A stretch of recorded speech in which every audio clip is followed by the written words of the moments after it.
Surge irrigation, surge सिंचाई, भूमि और पानी के नुकसान को कम करने और high irrigation and water use efficiency को प्राप्त करने के लिए 1990-1995 के दौरान TNU में सर्ज इरिगेशन नाम की नई सरफेस इरिगेशन मेथड शुरू की गई थी। सर्ज इरिगेशन एक प्रकार की कुंड सिंचाई फरो इरिगेशन है। टर्म सर्ज इरिगेशन का मतलब है ऐसी प्रक्रिया जिसमें समय अवधि टाइम स्पैन को पहले से ही निर्धारित या डिसाइड कर लिया जाता है। अब ये टाइम स्पैन जो समय अवधि है वो कांस्टेंट भी हो सकता है, एक निश्चित समय अवधि भी हो सकता है, या फिर वेरिएबल टाइम स्पैन परिवर्तनशील समय अवधि भी हो सकता है जो चेंज होते रहता है। तो पहले से ही हम क्या करते हैं, समय अवधि को या टाइम स्पैन को डिसाइड कर लेते हैं या निर्धारित कर लेते हैं, और फिर उसमें ऑन ऑफ मोड में जब हम रुक रुक कर पानी इंडिविजुअल लंबे फरोज में कुंड में देते हैं तो इस प्रक्रिया को ही सर्ज इरिगेशन कहते हैं। जैसे कि हम इस इमेज के थ्रू समझते हैं कि सर्ज इरिगेशन होता क्या है।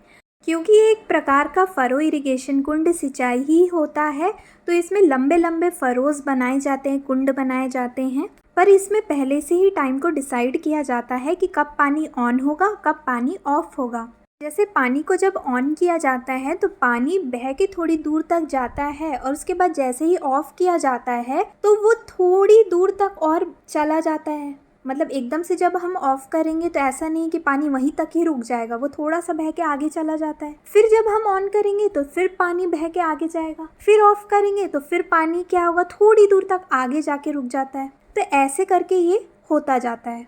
तो बारी बारी से जो वेटिंग और सोकिंग की प्रक्रिया है, मतलब कि जब हम पानी को ऑन करते हैं तो वो फरो में कुछ दूर तक बहता है जिससे कि मिट्टी गीली हो जाती है, और जब हम पानी को ऑफ कर देते हैं तो उस दौरान मिट्टी में पानी की सोकिंग होती है, मतलब वो एब्जॉर्ब करता है पानी को। इसी बारी बारी से वेटिंग और सोकिंग की प्रक्रिया के कारण मिट्टी के कण सॉइल पार्टिकल्स जो होते हैं वो फरो जो कुंड होता है उसके नीचे तक जम जाते हैं, जिससे कि मिट्टी की सतह सॉइल सरफेस को ये सॉइल पार्टिकल्स मिट्टी के कण आंशिक रूप से बंद कर देते हैं या पार्शियली सील कर देते हैं, जिससे कि पानी का इनफिल्ट्रेशन जो प्रवेश है वो कम हो जाता है, जिसके कारण जो डीप पर्कोलेशन है, पानी एकदम नीचे तक चला जाता है, वो नहीं हो पाता, जिससे कि पानी की जो बर्बादी है वो भी कम हो जाती है फरोज के शुरुआत में, कुंड के शुरुआत में, और पानी नीचे कुंड में फरो में तेज़ी से आगे बढ़ता है। पहले से ही टाइम डिसाइडेड जो होता है ऑन ऑफ वाला, उसके कारण पानी का अधिकांश भाग खेत के बाहर या फरो के बाहर बहने से पहले ही उसका प्रवाह या जो फ्लो है वो बंद कर देता है, जिसके कारण जो कुंड फरो के एंड में पानी का जो रन ऑफ है वो कम हो जाता है। नेक्स्ट देखते हैं सर्ज इरिगेशन के एडवांटेजेस, लाभ। फर्स्ट पॉइंट बता रहा है कि सर्ज इरिगेशन जो सर्ज सिंचाई है उसके कारण डीप पर्कोलेशन और रन ऑफ लॉस जो है वो कम हो जाता है, ज़्यादा से ज़्यादा 20% तक ही देखने को मिलता है। क्योंकि हमको पता है कि सर्ज इरिगेशन में जब पानी को ऑन किया जाता है फरोज़ में, तो फरोज़ या कुंड के शुरुआत में बारी बारी से वेटिंग और सोकिंग की प्रक्रिया के कारण मिट्टी के जो कण होते हैं, सॉइल पार्टिकल्स होते हैं, वो फरो के नीचे जम जाते हैं, जिसके कारण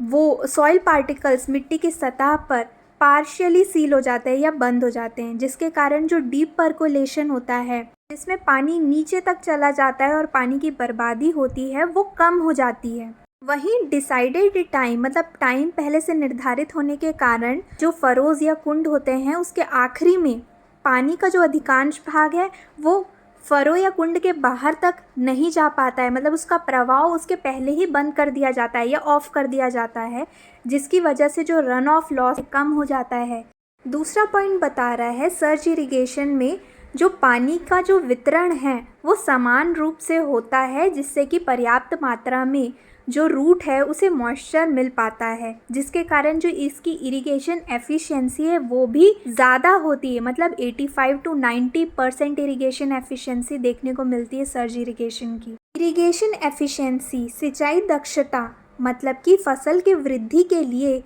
उपलब्ध पानी की मात्रा का अनुपात सप्लाई किए गए पानी की मात्रा। तीसरा पॉइंट बता रहा है कि सर्ज इरिगेशन में एक लंबा हेड चैनल होता है, सिंगल हेड चैनल, और उसी से लंबे फरोज या कुंड को बनाया जाता है। इसके अलावा कोई भी एक दूसरे को काटने वाली मेड़े या फिर कोई अन्य प्रकार की चैनल्स या नालियाँ नहीं बनाई जाती है, जिसकी वजह से जो लैंड लॉस है, भूमि की जो हानि है, वो 5% के अंदर तक कम हो जाती है। अब देखते हैं इसके लिमिटेशंस, सीमाएं। फर्स्ट पॉइंट बता रहा है कि बहुत ज़्यादा क्ले या सैंडी सॉइल में सर्च इरिगेशन में बहुत ज़्यादा फ़र्क हमको देखने को नहीं मिलता है भूमि या पानी की बचत में। दूसरा पॉइंट बता रहा है सर्च इरिगेशन उतना ज़्यादा पॉपुलर नहीं है इंडिया में, जिसकी वजह से ये ज़रूरी है कि विस्तार विधियों के माध्यम से ये ज़्यादा से ज़्यादा लोगों तक पहुँचे।